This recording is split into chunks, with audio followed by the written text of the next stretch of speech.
active government facility in Nevada is being systematically trashed and looted by vandals. It's located in the heart of the desert, an installation that was run, ironically, by the United States Coast Guard. The I-Team was the first to expose a forgotten Coast Guard station picked clean. Turns out that's just the beginning of the story. The scenarios can be fairly grim. Experts saying the vandalism was the least of our worries. Why they say shutting down the station was a big mistake from the very start. The GPS system's going to go down. And how it puts our military, our government, in fact, the whole country at risk.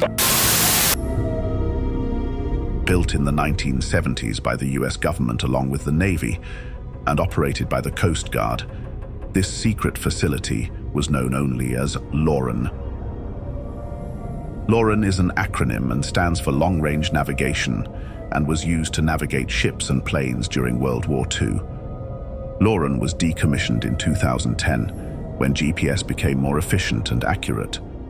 All that is left of the LORAN station today is a large, strange imprint on the desert floor where the radar towers once stood and several concrete buildings that have been vandalized for their copper.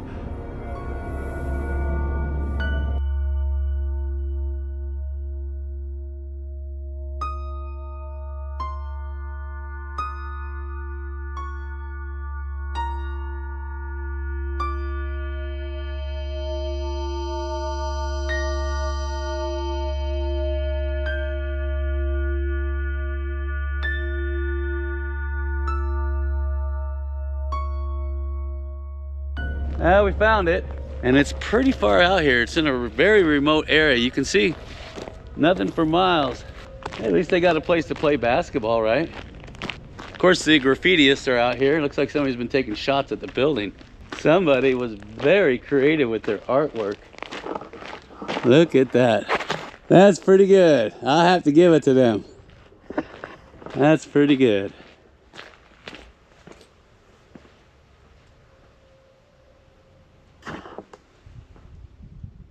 Of course, everything's been gutted.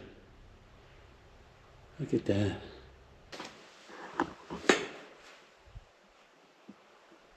Yeah, of course, all the control panels have been gutted.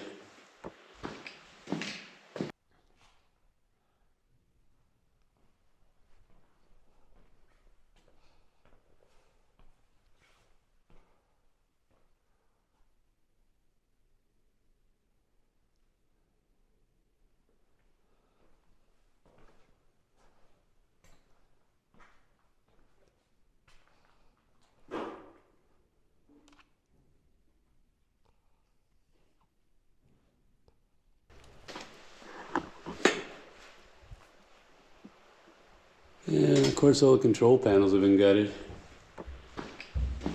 It's nice and cool in here though. Look at the size of these doors and the locks. That's like stuff that you see on powder magazines. Diesel fuel tanks. Looks like somebody got to these generators really fast. What a shame, huh? Just got all the copper wire out of them. Geez, stripped them down to nothing. Look at that. Oh, look at the radiators. Huge radiators. Jeez. Wow. That is pretty cool. What's in there? Huh? What's in there? Nice. Can you imagine working out here back in the 90s? Man, talk about desolate. There's not much out here. Of course, all the scrappers have been here and they stole every ounce of copper wire you can imagine. But what I'm interested in is I know there's some gold mines up in those hills. So we're gonna go up there and take a look. Cause you know me, I gotta have my gold. And I know you gotta have your gold. But I'm not gonna do nothing until you smash that like button, smash it hard. I have no idea what this thing is. And it's just out here in the middle of nowhere. So if any of you guys out there know what this thing is or what it's supposed to represent, go ahead and leave me a comment down below. Cause this one's got me a little bit stumped. It looks like it had a wooden post in it, like a clay marker, but it's just too solid. It's like solid concrete and rock, granitic rock. Looks like somebody was trying to dig up underneath it. Maybe they thought something's buried under here. But like I said, leave me a comment if you know what this thing is. Look at that. There's a building here. You can see the foundations, because a lot of times they would put their food and preserves in an underground area to keep them cool, because underground it's always what, 65 to 70 degrees. Look at that. That's what they used to eat off of. It's like an old pie pan. Nice, huh? Imagine the stories this place could tell. There's the floorboards right here. See this? That's the floorboards. Ooh, I wonder if there's any coins down there. You imagine the stories that these walls could tell if they could talk? Over 120 years of history right here. In the shadow of mountains, under vast skies blue, stands the miner's cabin, a testament to the dreams that were carried across plains wide, in the heart of the gold rush where hopes collide. Walls of rough timber, weathered and worn, a roof of tin by the elements torn. Smoke curls from the chimney, a whispering sigh, a beacon of warmth neath the cold grey sky. Inside, the air is thick with tales of rivers panned and treacherous trails. The flicker of the firelight in the hearth's embrace illuminates faces, rugged and grace. A table hewn from the forest's heart holds the miner's sustenance, humble, apart. Beans and hardtack on tin plates laid, the simple repast by calloused hands made. At night, the cabin becomes a realm of dreams, where gold gleams bright in moonlit beams. Bunks line the walls, where weary souls rest, bearing the burdens of the day's relentless quest. The cabin stands, silent in the dawn's first light, a symbol of endurance in the endless fight. For gold, for glory, in the wild untamed, the miner's cabin by hopes and dreams framed. Through summer's scorch and winter's freeze, it whispers stories on the mountain breeze of those who came with desires bold in the 1850s rush for California's gold. This is supposedly the base camp for all the mines that are up in those hills right there. And they were producing native gold 2 ounces per ton on average. And it's all hosted in, it's porphyry granite. It's got huge phenocrysts in it. Can you imagine living out here? And up on the hill there, you don't see it yet. I'll get some better shots. But I've got some huge, I mean, just massive quartz veins that are running lateral through this mountain. There's an outcrop right up there.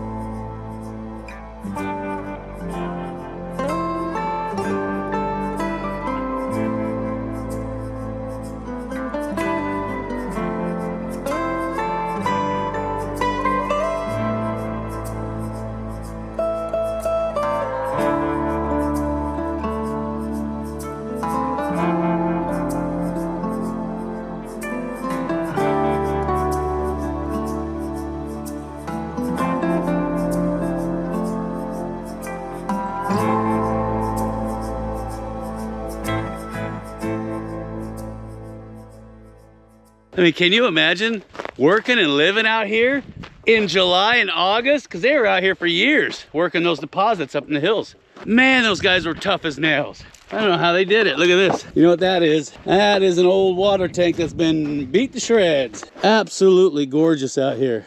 I got a concrete pad with what looks to be a water pipe. So they might have had their tanks sitting here. Or this might have been part of the assay lab, because a lot of times the assay labs are off to the side and they got concrete floors in them because of all the chemicals.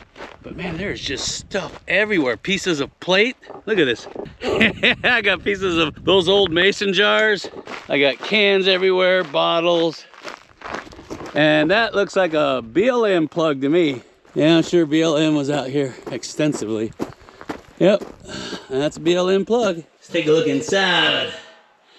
Yeah, not too bad. Now on these BLM plugs, they've got the claim number right here on the front. And the reason why they do that is this is still open for mineral entry if you want to put a claim on it. And you're thinking, Jeff, if I put a claim on it, how the heck am I supposed to get in there? If you guys look closely at these gates, a lot of them have locks on them. Take a look. There's one right there. Do you see it?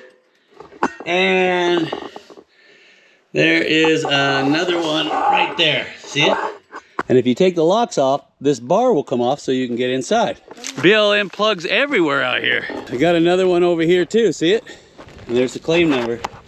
That one's got a little depth to it. And you can take this bar off too if you take the locks off. Yeah, you can see the lock right there. It's that little, it looks like a tire lock on a wheel. You see it? And it's got one on both sides. And there's the other one. Now when you file a claim here, BLM will give you the key to it so you can have access to your claim. Oh yeah, more foundations everywhere. Look at that. And of course I got a big one up on the hill there. Well, you gotta go take a look at that one. Now this one obviously looks like a raise that came from the shaft on the other side of the hill. You can file a claim on that and get the key to remove this bar, and then you can go right inside. And it's all legal too, so you don't have to worry about BLM giving you any hassle for getting in. Look at this, I got BLM plugs everywhere. I call them plugs, but you know what I mean, caps. Here's another one right here. Oh, that one looks like it's got some depth to it. But you know why this is here, look. Look at this big old honk-a-monk and quartz vein right here. You see it? Oh, isn't that beautiful? And like I said, you'll see quartz veins everywhere out here. It's just monstrous. And this was their base camp. And look, I got an outcropping over there. I bet you somebody's been dropping shafts there too. Now this looks like it was the main shaft. Obviously, you can see where I have the runners here for the head frame to sit on. There's the shaft itself. There's the collar. There's the lagging right here. Ooh, that's soft. There's the lagging.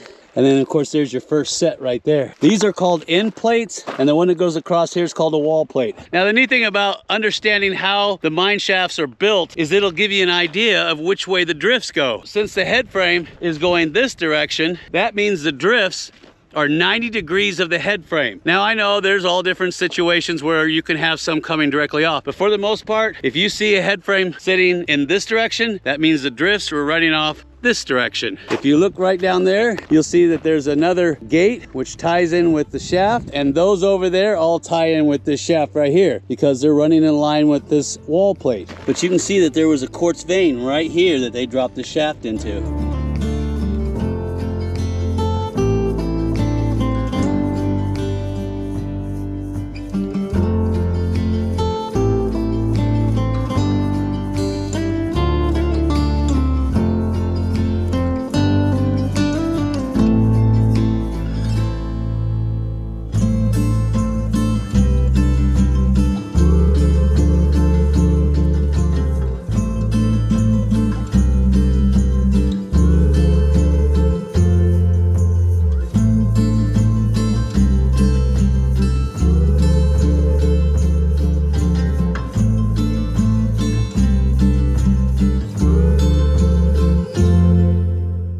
Now on the smaller portals, you'll notice that there is no locking gate. They only put it on the larger ones. And look at this, this ties right in with the main shaft. See that? Nice. All right, let's do an official rock test.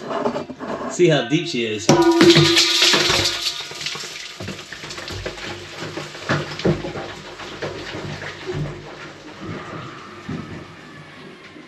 Ooh. And if you look at the waste pile, I've got a little bit of alteration. And you can see the two different types of rock in the waste rock pile is your granitic host rock or basement rock, and this is your alteration rock. This is what they're chasing because this is gonna have mineral assemblages in it. Oh, and look, there's another one over there. Oh yeah. Yeah, this one definitely ties in with the shaft. This would be the one that you'd want to get into right here. I can actually see right down into a drift. All right, we're gonna go venture over to the other mines. I'll give you some background history on those mines, and I'll teach you a little geology when we get over there. Now, I went ahead and got a nice grab samples from on the waste rock pile. You can see I got carbonates of copper. There's some beautiful malachite right there. And if you look closely, you can see the sulfides in there, locked in there, inside of that augite. I got mines way, way up on top of that mountain. And look over here. You wouldn't even notice it unless you were looking. Look what I see. Look at that. Yeah, just hiding over here. It's got a door on it. If I had to guess, it was powder storage. And there's a huge pack rat nest in there. Oh yeah, he says, come on in, Jeff. Smell some of my booty. And look, they had concrete around it. Definitely powder storage. And you can see the lock on it right there. Check this out, just walking up and down this wash, and I found this old alcohol flask. It looks like a liquor flask. Pretty cool, huh? Now we're trying to figure out how to get up to the mine. Of course, the road, the switchback, is just barely big enough for somebody to walk on. I don't know how they found this outcrop, because this thing's on the side of a mountain. Take a look. There's one of the mines. There's 4 mines up there, and then there's a chute, a loading chute. You can see the part of the switchback up there on the top. So what I'm gonna do is I'm gonna take the drone and fly it up there so you guys can see exactly what's up there and if it's worth going up there.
Now don't forget, at the end of every month, we give away a brand new Gold Monster 1000 metal detector. It looks something like this.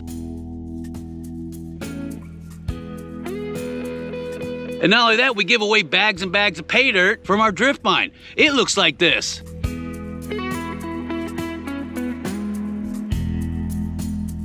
And each bag comes with its own silver bar. Now, if this sounds like something you want to be involved with, all you got to do is look for the little icon at the end of the video that looks something like that. Go ahead, click on it, make a $10 pledge, and you're in like Flynn. And of course, as always, smash that like button, smash it hard. And if you're not already subscribed, go ahead and subscribe because we make videos like this all the time. And for my subscribers, check your subscription because YouTube has a way of canceling you guys out, all right? So make sure all those bell notifications are turned on. You know all this stuff. And if you guys want to see more videos about us exploring these remote ghost towns, go ahead and watch this one right here. And I'll see you on the next video.